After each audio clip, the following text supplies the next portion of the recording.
Nessa videoaula faremos a correção da última atividade, que abordava então questões relativas à prova do Enem 2018, isso no caderno amarelo da prova de matemática. A questão 172. Uma loja vende automóveis em N parcelas iguais sem juros. No momento de contratar o financiamento, caso o cliente queira aumentar o prazo, acrescentando mais 5 parcelas, o valor de cada uma das parcelas diminui R$ 200. Ou se ele quiser diminuir o prazo, com 4 parcelas a menos, o valor de cada uma das parcelas sobe R$ 232. Nessas condições, qual é a quantidade N de parcelas a serem pagas de acordo com a proposta inicial da loja? Vamos lá então avaliar a questão. Vamos chamar de X reais o valor de cada uma das N parcelas. Desse modo, então, o preço do automóvel será N vezes X, N parcelas, cada uma com o valor X. Bem, como não há juros, acrescentando mais 5 parcelas, cada parcela diminui R$ 200. Então, nós vamos ter o seguinte, na hora que eu acrescento N parcelas, o total de parcelas será N mais 5, e como o valor de cada parcela ele vai cair R$ 200, então cada parcela vai custar X menos R$ 200. Multiplicando as N mais 5 parcelas por X menos R$ 200, nós temos o preço total do automóvel, que nós já sabemos que é N vezes X. Bem, distribuindo, fazendo o produto, nós vamos ter N vezes X menos 200 vezes N, ou N vezes 200, eu estou aplicando a distributividade. Agora eu coloco mais 5 vezes X, mais com menos dá menos, 5 vezes 200. Isso é igual a N vezes X. Eu posso cancelar o N vezes X, vai ficar menos 200N mais 5X menos 1000 igual a 0. Bem, aí eu posso dar uma organizada, eu posso jogar o 1000 para o outro lado com o sinal trocado, então menos 200N mais 5X igual a 1000. Bem, eu vou simplificar tudo por 5, então menos 40N mais X é igual a 200, ou ainda eu posso escrever que X menos 40N é igual a 200. Então a gente chega nessa equação que envolve as incógnitas X e N. Bem, por outro lado, a gente observa que se eu diminuir 4 parcelas, cada parcela vai ficar R$ 232 mais cara. Então, se eu diminuo 4 parcelas, nós vamos ter N menos 4 parcelas. Como cada parcela vai aumentar R$ 232, então cada uma vai ficar custando X mais 232. Então, se eu pego as N menos 4 parcelas vezes X mais 232, que é o valor de cada uma, nós vamos obter N vezes X, que é o valor do carro inteiro. Distribuindo, então, eu tenho N vezes X mais N vezes 232, ou 232 vezes N, menos 4 vezes X, menos com mais dá menos, 4 vezes 232. Isso é igual a N vezes X. Cancela o N vezes X, então vai ficar 232N menos 4X menos 928, que é o valor do 4 vezes 232, igual a 0. Bem, deixando só letra no começo e número no final, 232N menos 4X igual a 928. Eu vou dar uma simplificada, simplifica todo mundo por 4, então a gente obtém 58N menos X igual a 232. Bem, dou uma organizada, só colocando aí na ordem que já está a outra equação, a gente vai ter que menos x mais 58n é igual a 232. Bem, esta equação com a anterior, a gente monta esse sistema. X menos 40n igual a 200 e menos x mais 58n igual a 232. Aplicando o método da soma, a gente vai somar e cancelar x com menos x. Eu pego menos 40N mais 58N, vai dar então 18N, é igual a 200 mais 232, que dá 432. Desse modo, o N será 432 dividido para 18, portanto, N, 24. Bem, dessa forma, a gente conclui que a quantidade de parcelas, a quantidade N de parcelas iniciais, são então 24 parcelas de maneira que a resposta correta é o item B. Questão 173. O salto ornamental é um esporte em que cada competidor realiza 6 saltos. A nota em cada salto é calculada pela soma das notas dos juízes multiplicado pela nota de partida, o grau de dificuldade de cada salto. Cada salto terá um grau de dificuldade e esse grau de dificuldade é responsável pela nota de partida. Fica em primeiro lugar o atleta que obtiver a maior soma das 6 notas recebidas. Bem, o atleta 10 vai realizar o último salto da final. Ele observa no quadro 1, antes de executar o salto, o recorte do quadro parcial de notas com a sua classificação e a dos 3 primeiros lugares até aquele momento. Lembrando que o atleta 10 está, naquele momento, em 6º lugar. Bem, ele precisa decidir com seu treinador qual salto ele deverá realizar, e aí nós temos os dados dos possíveis tipos de salto no quadro 2.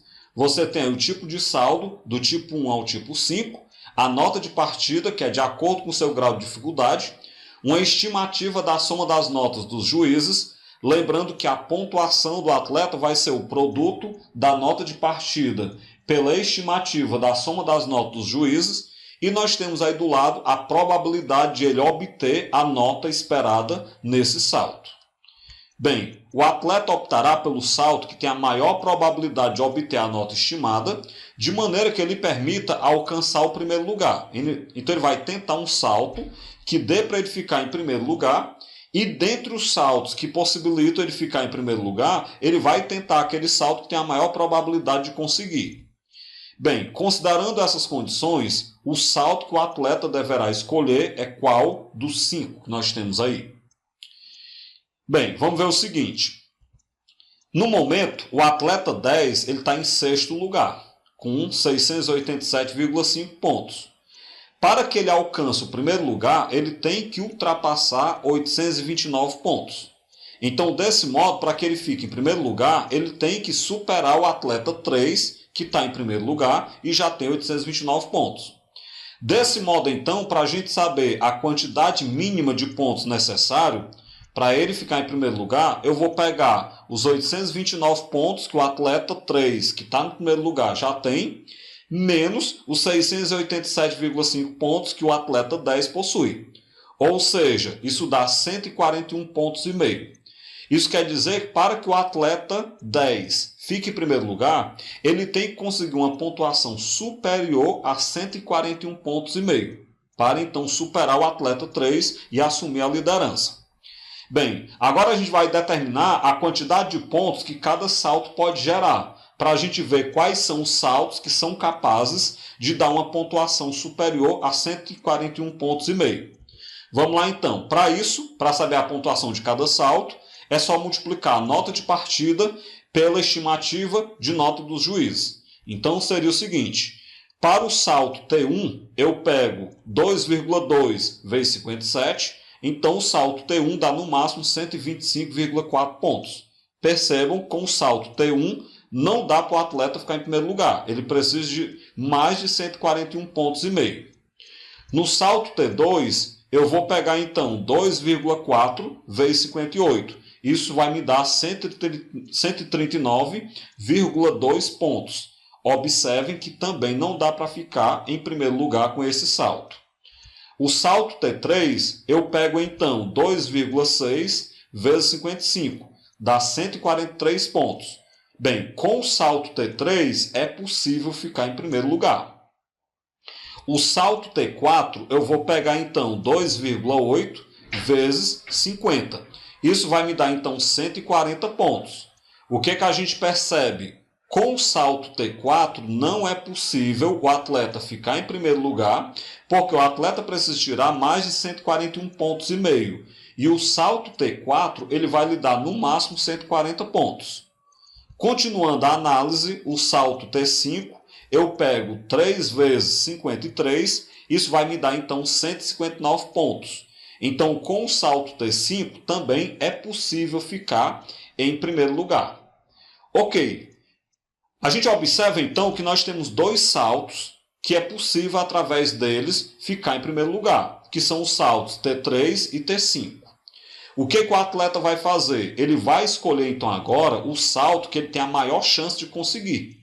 Se você observar o quadro 2, a chance que ele tem de conseguir o salto T3 é de 91,88%. Já a chance que ele tem de conseguir o salto T5 é só de 87,34%. Desse modo, então, o atleta ele vai escolher o salto T3 porque é o que tem a maior probabilidade de ele conseguir. E com isso, claro, a resposta correta é o item C. A questão 174. Os guindastes são fundamentais em canteiros de obra, no manejo de materiais pesados, como vigas de aço. A figura ilustra uma sequência de estágios em que um guindaste issa uma viga de aço que se encontra inicialmente no solo. Lembrando que içar quer dizer levantar. Nós temos então aí, no estágio 1, uma viga, ela está deitada no chão, o guindaste está preso à viga, né? Através do ponto O, por meio de um cabo de aço. Esse guindaste começa a puxar o cabo de aço e, consequentemente, ele começa a levantar a viga, como a gente pode perceber, até que no estágio 3 nós já temos a viga perfeitamente em pé, como a gente pode observar, que ela já está com a parte superior completamente içada do solo e a parte inferior ainda tocando o solo. Bem, na figura, o ponto O ele representa a projeção ortogonal do cabo de aço sobre o plano do chão e este se mantém sempre na vertical durante todo o movimento de içamento da viga, que se inicia no tempo t igual a 0, que está no estágio 1, e finaliza no tempo tf, que está no estágio 3. Uma das extremidades da viga é içada verticalmente a partir do ponto O, como eu já falei, enquanto que a outra extremidade ela desliza sobre o solo em direção ao ponto O. Considere que o cabo de aço utilizado pelo guindaste para içar a viga, ele fique sempre na posição vertical.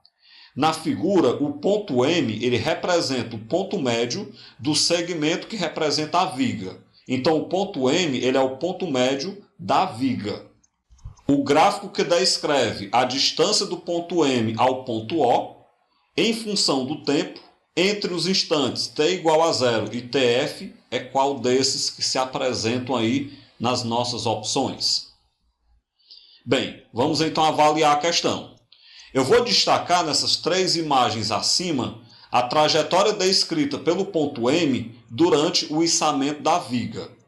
Bem, na primeira imagem, você percebe o ponto M encostando no solo. À medida que o ponto M ele vai sendo içado, né, à medida que a viga vai sendo içada, nós temos então o ponto M descrevendo essa trajetória. Como a gente pode observar aqui no estágio 2, a mesma trajetória, e podemos observar no estágio 3 a mesma trajetória também. Então, o que nós percebemos? Nós percebemos que a trajetória descrita pelo ponto M ela é um arco de circunferência que tem centro no ponto O e distância, de modo que a distância do ponto M ao ponto O será sempre constante. Por quê? Porque a distância do ponto M ao ponto O será então o raio desse arco de circunferência. Bem, como a distância do ponto M ao ponto O é sempre constante, o único gráfico que representa uma constante é o gráfico do item A.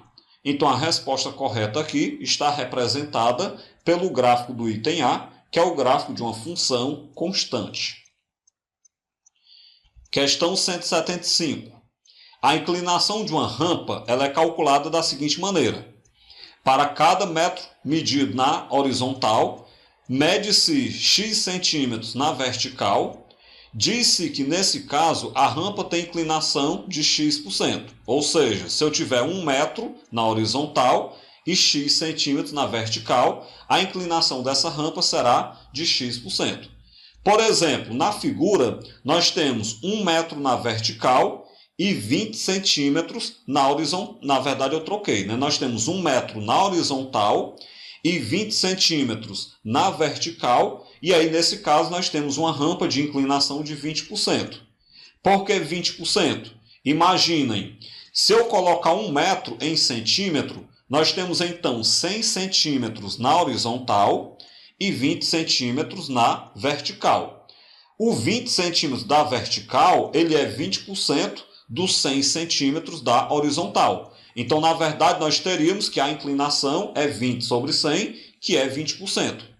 Uma coisa que dá para você perceber desse momento é que a inclinação, ela na verdade é a tangente do ângulo de inclinação da rampa. Porque se você pegar o cateto oposto é 20, o cateto adjacente 1 metro é 100 centímetros, 20 dividido para 100 dá então 20%. Desse modo, então, a inclinação é a tangente do ângulo que a rampa forma com a horizontal. Vamos continuar então.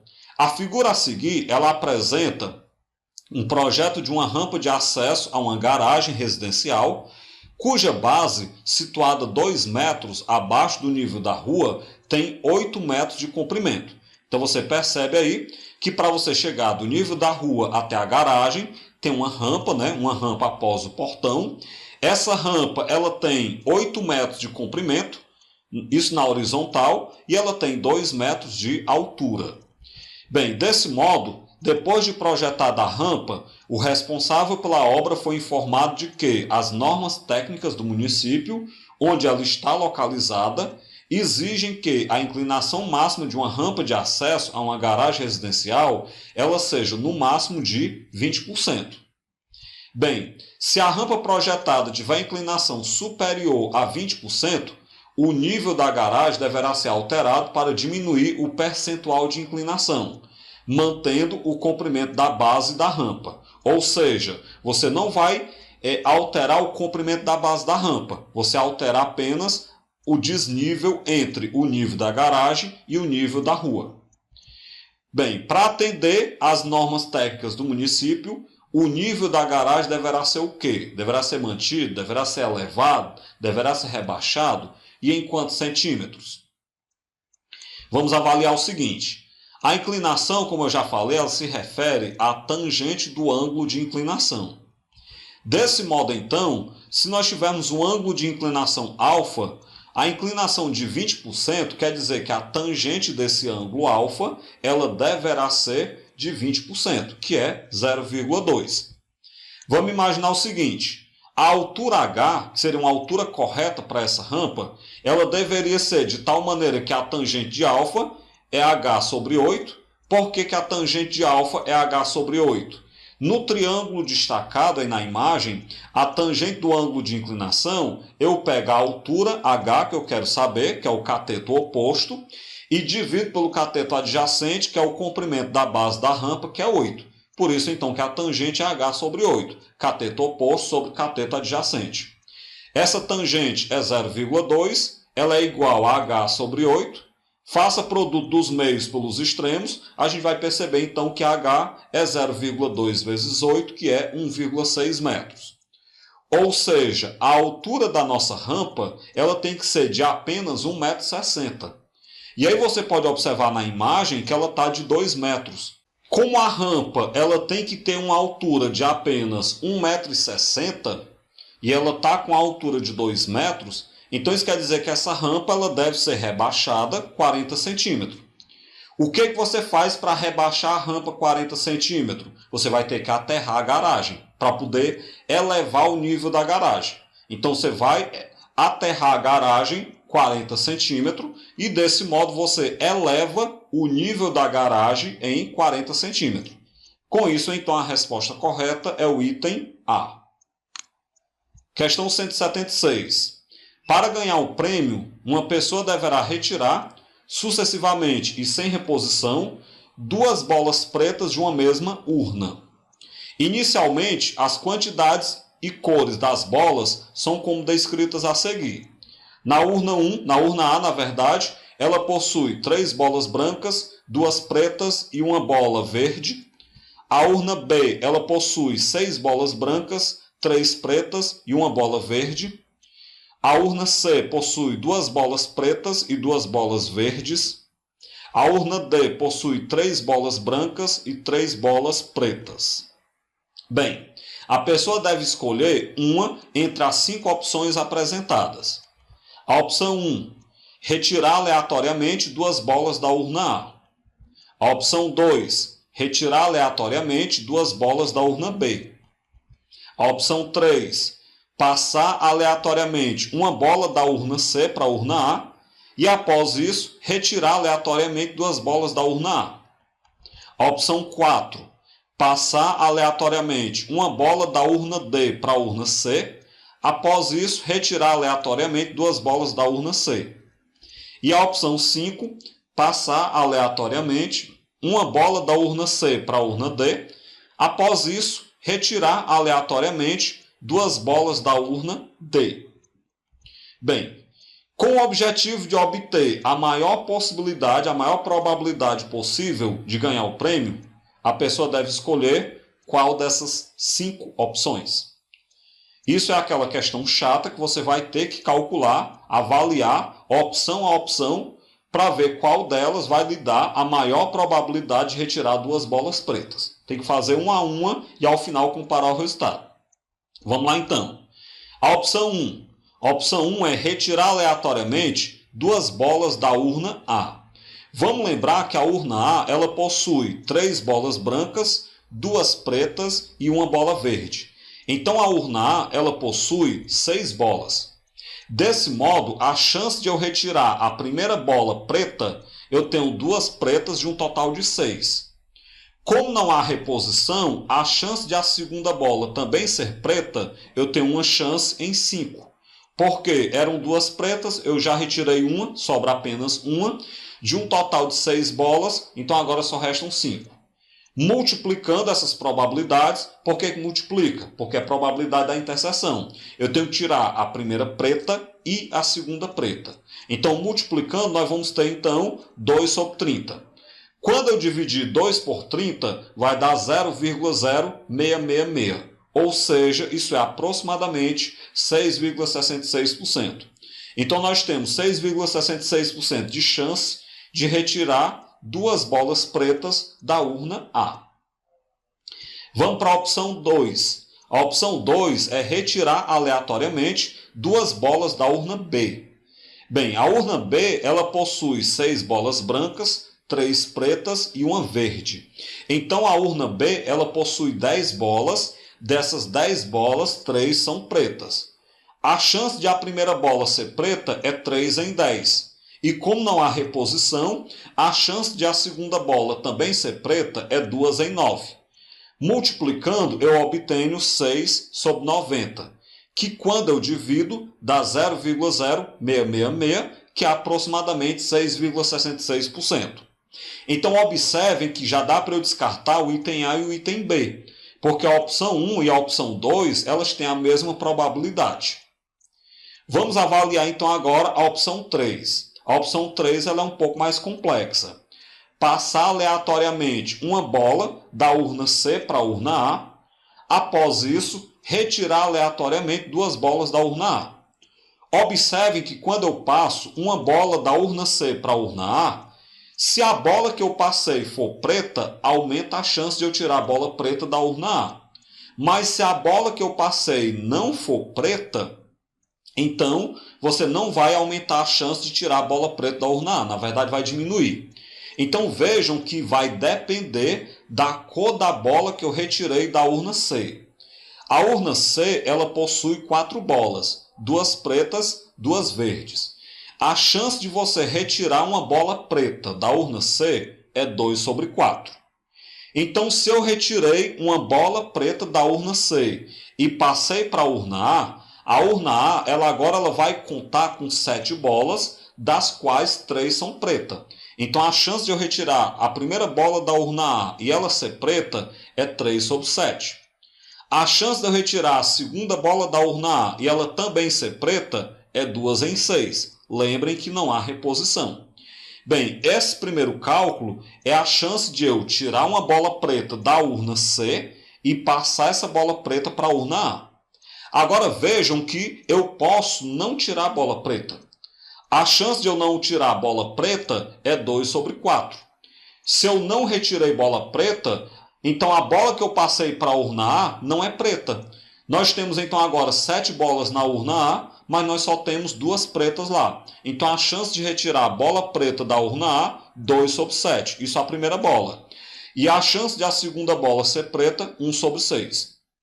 Bem, ou eu retiro bola preta da urna C, ou eu não retiro. Como é ou, é a probabilidade da união. E aqui não há interseção, porque não tem chance de você retirar e não retirar ao mesmo tempo.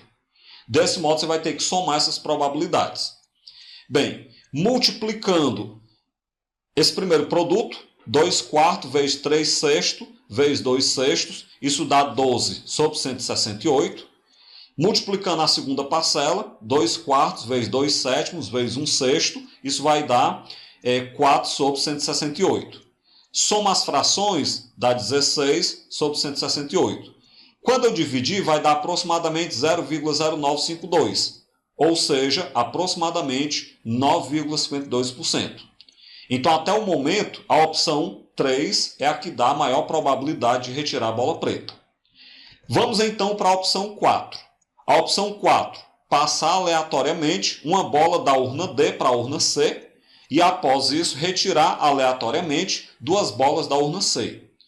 Vejam que aqui na opção 4 é como na opção 3. Vai depender, essa chance vai depender de a bola da urna que eu passei da urna D para a urna C ser preta ou não. Observe o seguinte, a urna D ela possui 6 bolas, das quais 3 são pretas. Então a chance de eu retirar a bola preta da urna D é 3 sobre 6. Supondo que eu retirei uma bola preta e passei ela para a urna C ela agora vai ter 3 bolas pretas de um total de 5 bolas. Então a chance de a primeira retirada da urna C ser uma bola preta é 3 sobre 5. E a chance de a segunda retirada também ser preta é 2 sobre 4. Agora vamos pensar o outro lado. Ou a bola que você retirou da urna D, ela não é preta. Se essa bola não é preta, a chance de ela não ser preta é 3 sobre 6. Lá tem 3 bolas que não são pretas de um total de 6. Eu peguei essa bola que não era preta, passei para a urna C.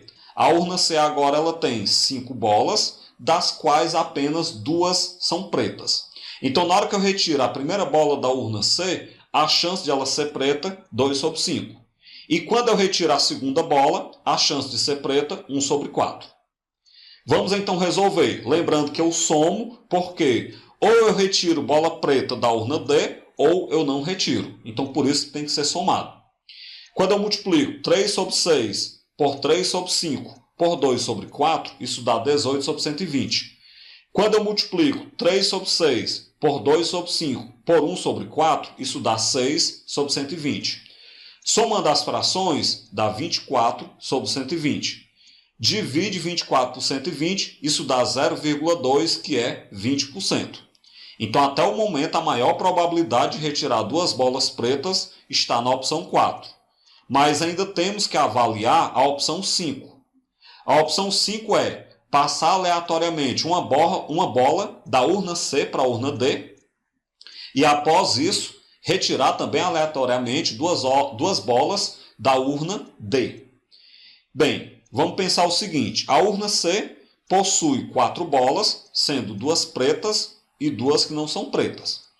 Assim como nos 2 últimos itens anteriores, a gente vai ter que avaliar a chance de eu passar da urna C para a urna D uma bola que é preta ou uma bola que não é preta.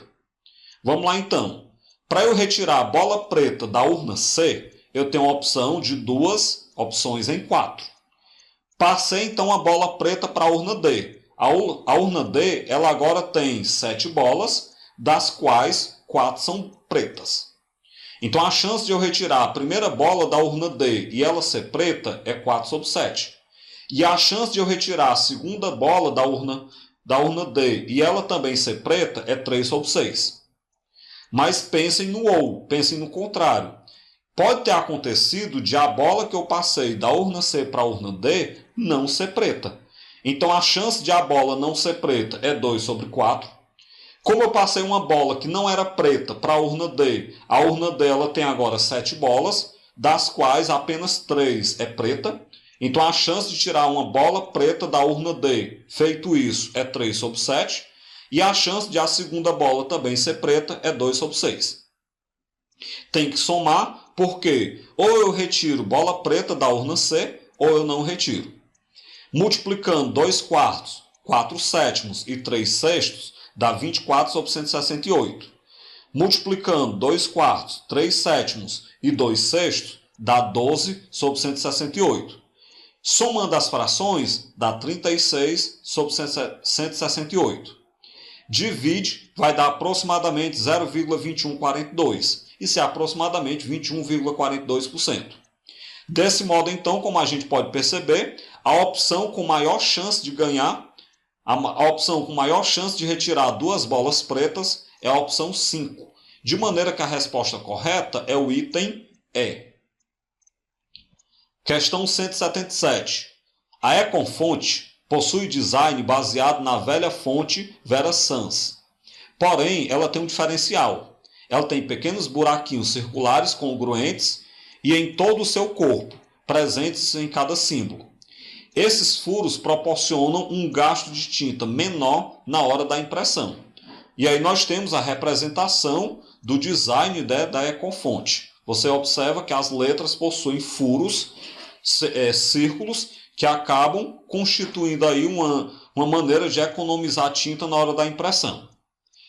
Suponha que a palavra Eco esteja escrita nessa fonte, com tamanho 192, e que seja composta por letras formadas por quadrados, com lados x, com furos circulares de raio R igual a x sobre 3.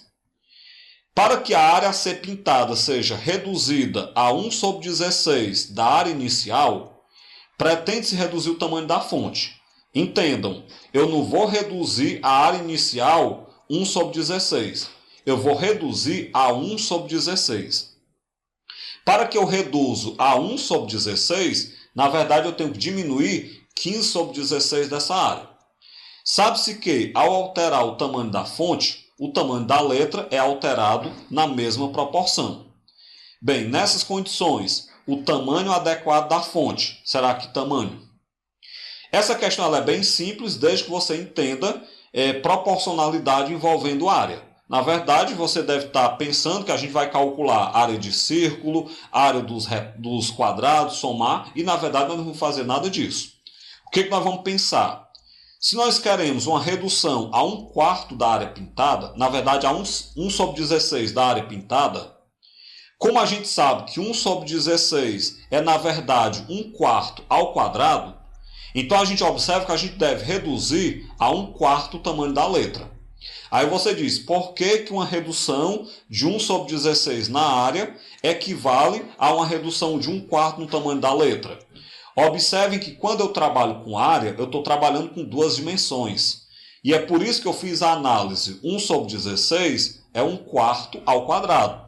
Então, para que eu reduza a área em 1 sobre 16, basta que a gente reduza cada dimensão. Quando eu falo cada dimensão, eu estou dizendo comprimento e altura, basta que a gente reduza cada dimensão a 1/4. Porque 1/4 ao quadrado, já que a área envolve duas dimensões, dá 1 sobre 16. Reduzir cada dimensão a 1/4 quer dizer reduzir o tamanho da letra a 1/4. Como o tamanho da letra era 192 e eu quero reduzir a 1/4 esse tamanho, basta a gente calcular 1/4 de 192. Isso é, na verdade, 1/4 vezes 192, que vai dar 192 sobre 4, que é 48. Percebam que simples. Então, na verdade, basta que a gente utilize a fonte tamanho 48, que aí a gente já vai ter a área pintada reduzida a 1 sobre 16. Desse modo, então, o item correto é o item B. A questão 178.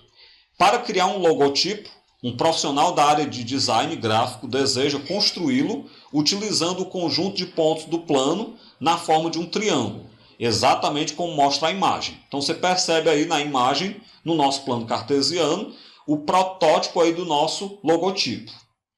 Bem, para construir tal imagem utilizando uma ferramenta gráfica, será necessário escrever algebricamente o conjunto que representa os pontos desse gráfico. Esse conjunto é dado pelos pares ordenados x, y, pertencente ao conjunto dos números naturais cartesiano com ele próprio. Por que eu estou trabalhando com o conjunto dos números naturais?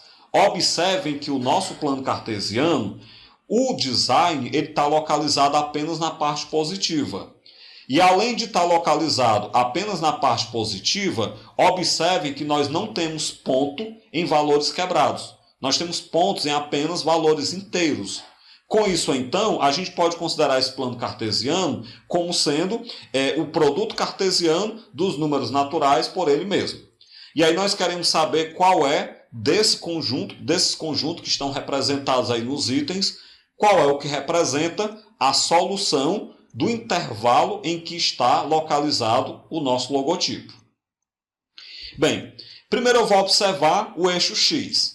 No eixo X, você percebe que os pontos eles variam de 0 a 10.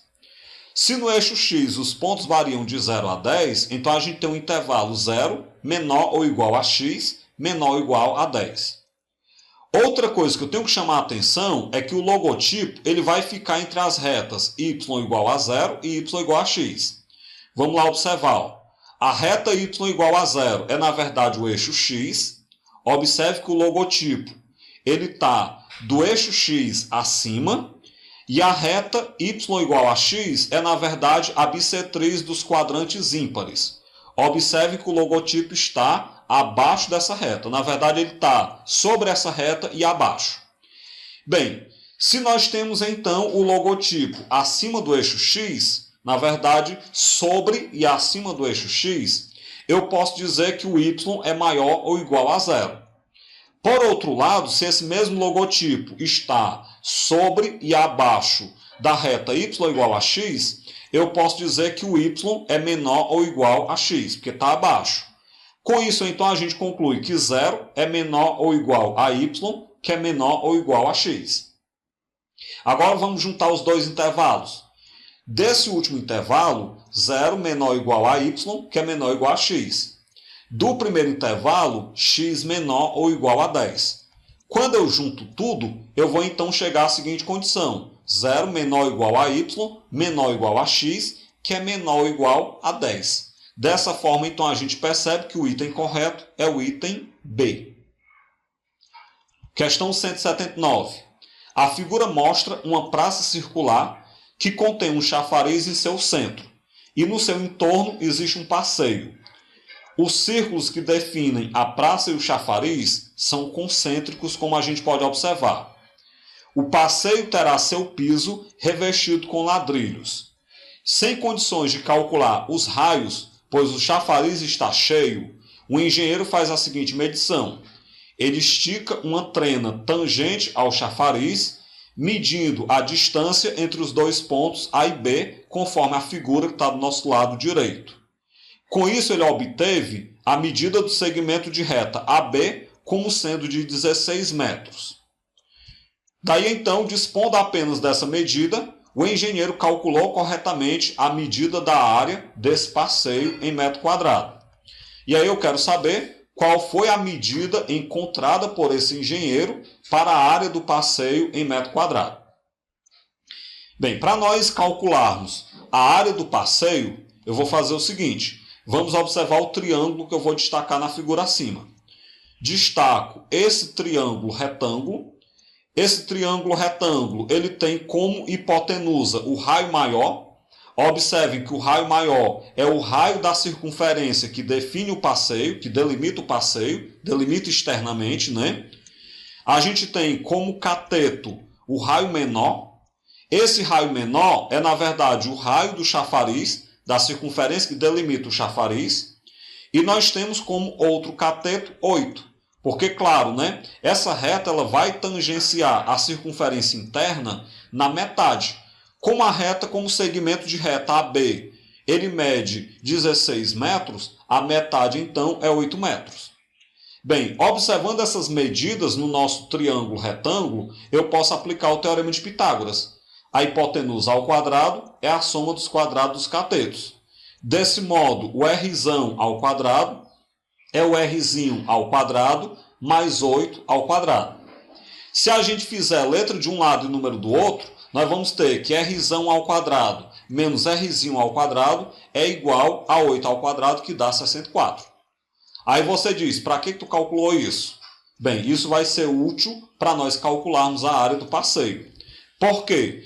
A área do passeio é toda essa área em azul que eu acabei de destacar. Vamos chamar essa área de A. Como é que você vai obter a área do passeio? Você pega a área do círculo maior, que é π vezes r ao quadrado, e tira a área do círculo menor, a área do chafariz, que é π vezes r ao quadrado. Quando eu colocar o π em evidência, a área do passeio vai ser π vezes r ao quadrado menos r ao quadrado.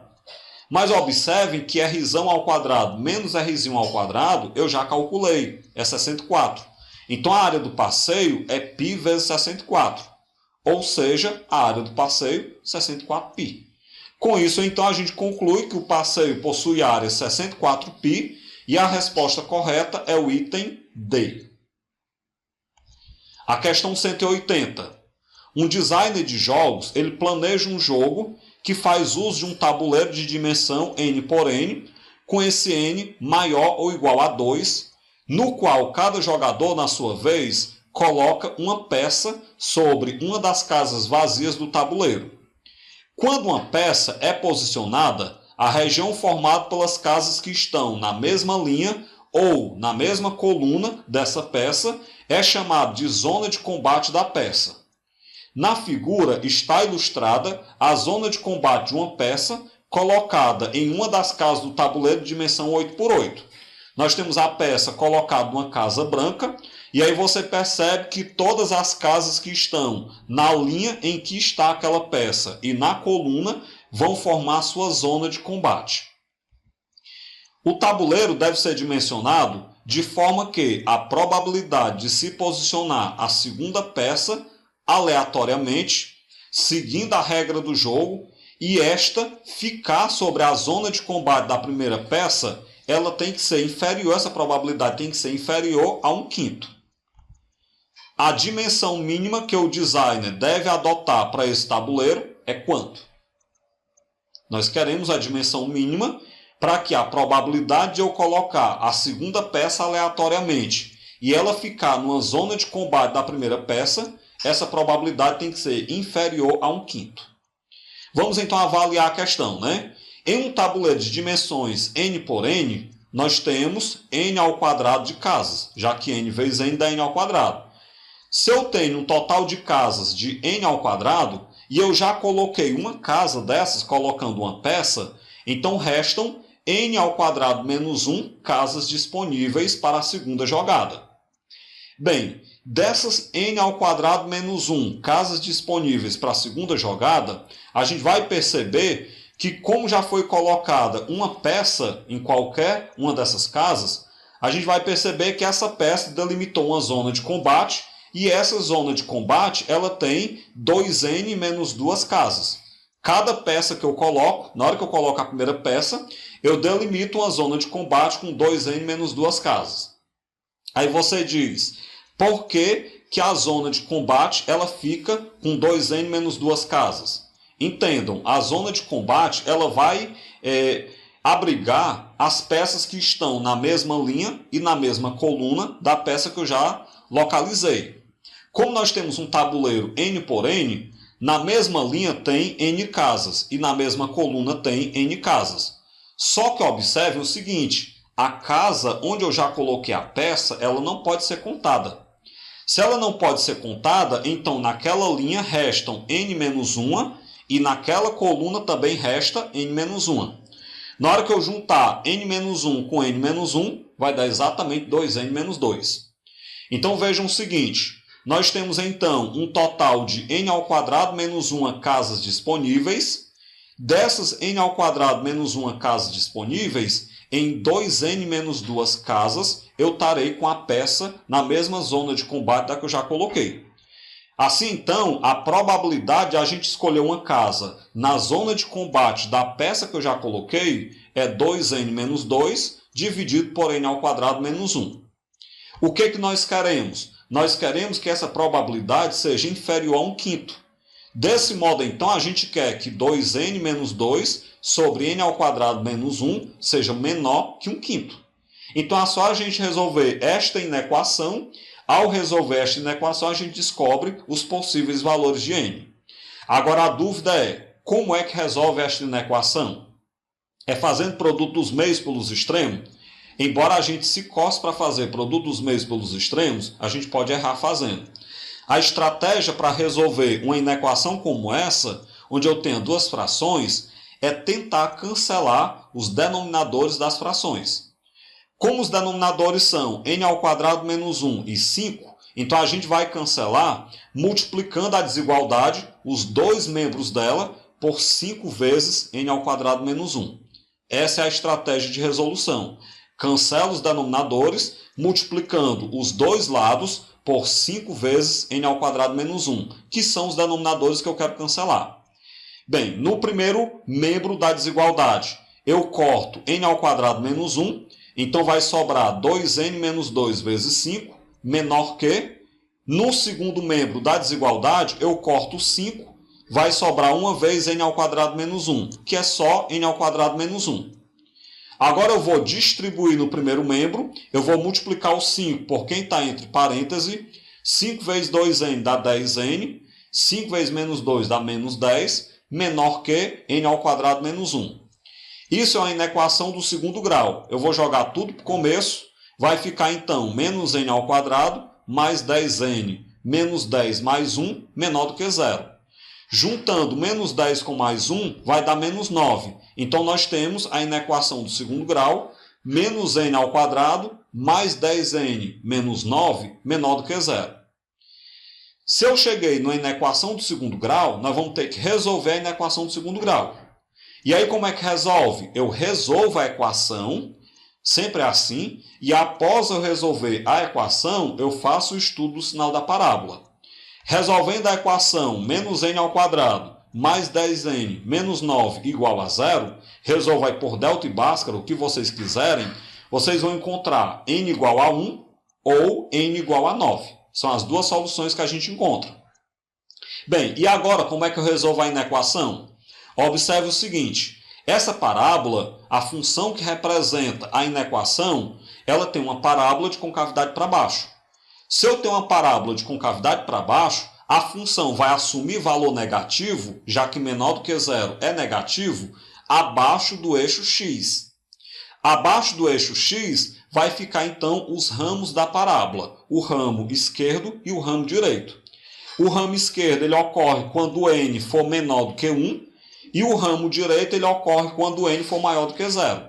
Então nós vamos ter esta inequação satisfeita para n menor do que 1 ou para n maior do que 9. Só que aí nós vamos ter que se ligar no detalhe. Lá da condição do enunciado dizia que o n tem que ser maior ou igual a 2. Se o n tem que ser maior ou igual a 2, então ele não pode ser menor do que 1. Então a solução aí seria n maior do que 9. Ou seja, se eu quero um tabuleiro, de maneira que a chance de eu colocar uma segunda peça na zona de combate da primeira, essa chance ela seja inferior a 1/5, nós temos que ter um tabuleiro com dimensão superior a 9. Dimensão superior a 9, a questão pede a dimensão mínima.